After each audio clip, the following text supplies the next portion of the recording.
wakati wa mwaka 606 hadi 586 BC.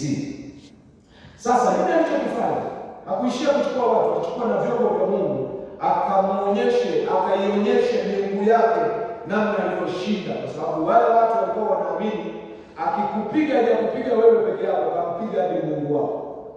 Kwa aliamini amemshinda Mungu wa Israeli, na akavipeleka vile vyombo kwenye nyumba ya miungu yake. Kwa hiyo alipiga taifa la Mungu, akaharibu mji wa Mungu, akabomoa hekalu la Mungu, akachukua watu wa Mungu na vyombo vya Mungu, akaondoka nao.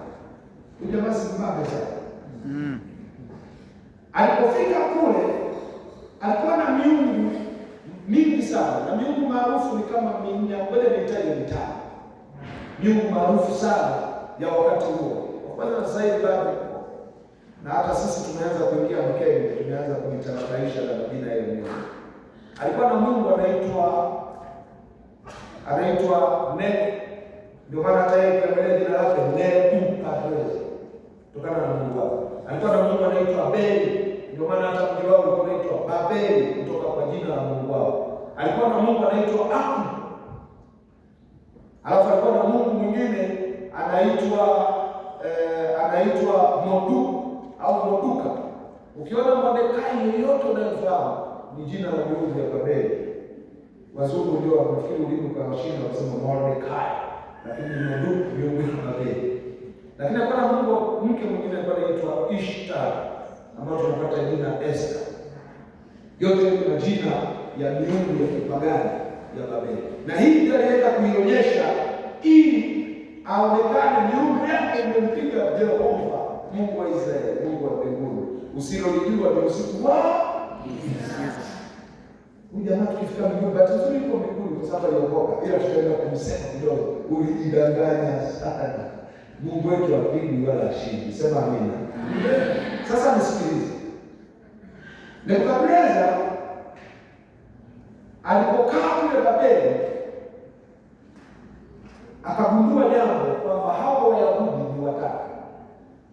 Kuna siku wanaweza wakarudi kwao na ile taifa likarudi tena.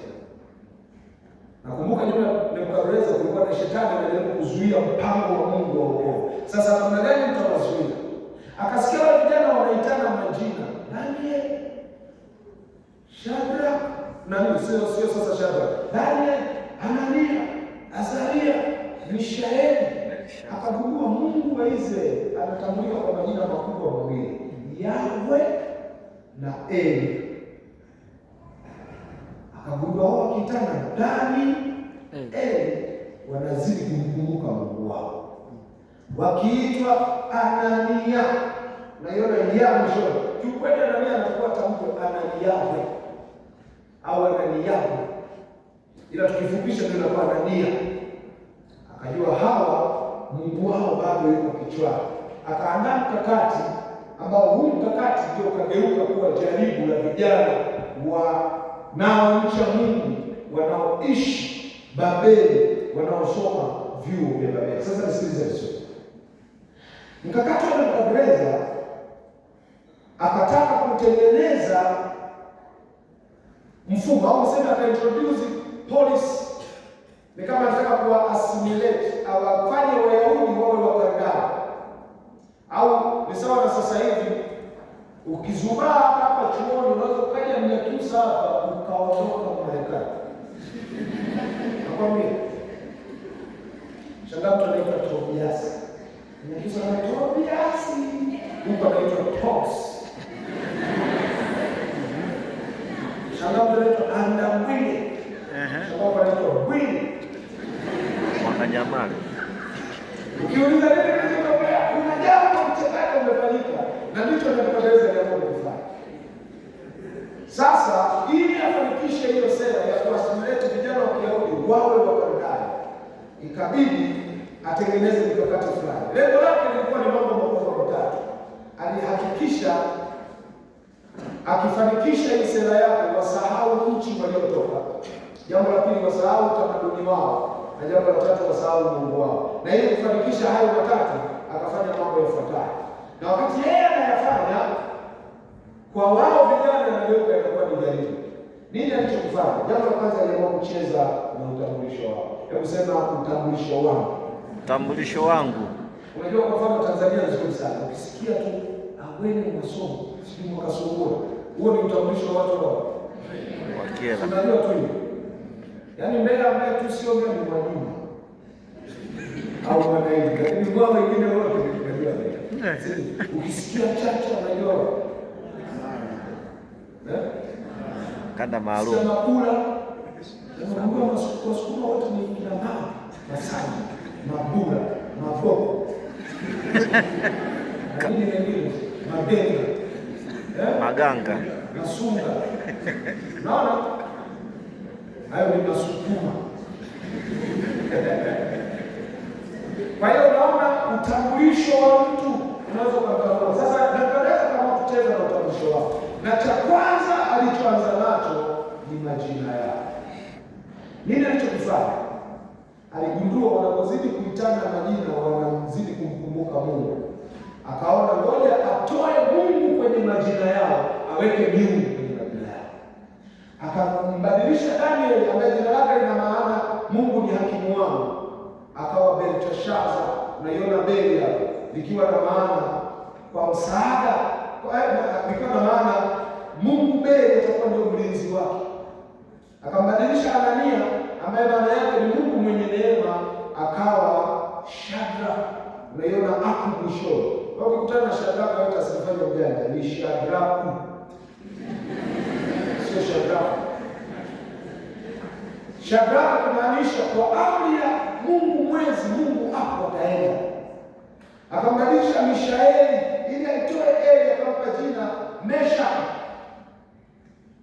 Likiwa na maana Mishaeli ilikuwa na maana nani kama Bwana, na yeye akampa jina nani kama aku. Ndio maana ya Meshaki.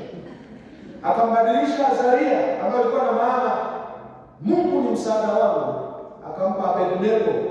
Unaiona Nego huko mwishoni, akiwa na maana atakuwa mtumwa wa Nego. Na anafanya hivi aondoe Mungu kwenye utambulisho wao, aweke miungu kwenye utambulisho wao. Sijui kuna mtu ananielewa? Amina. Bwana asifiwe.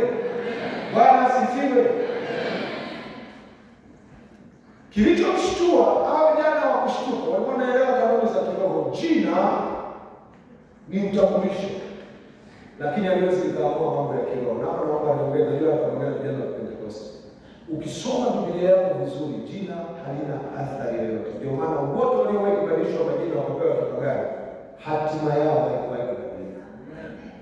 Kinachobadilisha hatima ya mtu, usisingizie jina, ni maamuzi yako. Kwa hiyo unaweza kuitwa vyovyote ila usijiite vyovyote. Umeelewa tofauti hapo? Mtu anaweza kukuita vyovyote ila wewe usijiite vyovyote. Maamuzi yako ya kumcha Mungu yana nguvu kuliko jina unaloweza kuitwa. La sivyo, kama majina yalikuwa na hiyo nguvu, wewe mwenyewe unajua kajina kako kwa utani, hata hapa chuo usingefika. Amina. Nebukadneza alikuwa hawajashtuka. Unajua akili yako ukimfanyia tukio unategemea ashike kidogo. Ukiona hajashtuka lazima ujiulize, ndio maana mkwala utafika. Wakati mmoja kupiga mkwala mtu alafu kashangaa ndio kwanza kumepambazuka. Na haya mkwala mtu aingie kwenye mfumo. Asipoingia kwenye mfumo umekwenda. Nampenda rafiki yangu Masanja, siku moja akawa ameleta utani, anasema ile mtumishi Daudi mkwala aliyopiga na ile jiwe alilorusha, kwa mfano lingemkosa dunia. Nasofia kwa naongea na Tamia, kwa naongea na mimi na muona kabisa ndiko ndio bwana. Anasema hivi Goliath angemfanyaje? Goliath bwana hawajashtuka, akaingia akaanzisha kitu cha pili. Akaona ngoja, kitu cha pili kinachoweza kufanya ni kawawili, ni wape elimu. Hebu tuseme elimu. Na safari ya kwa scholarship. Na kama kuna scholarship ngumu, nzuri, kama ilikuwa ni hii, kama hauko roho. Angalia scholarship aliwapa. Aliwapa ndani ya miaka mitatu wasome degree karibu 4. Sasa vijana wanataka kwa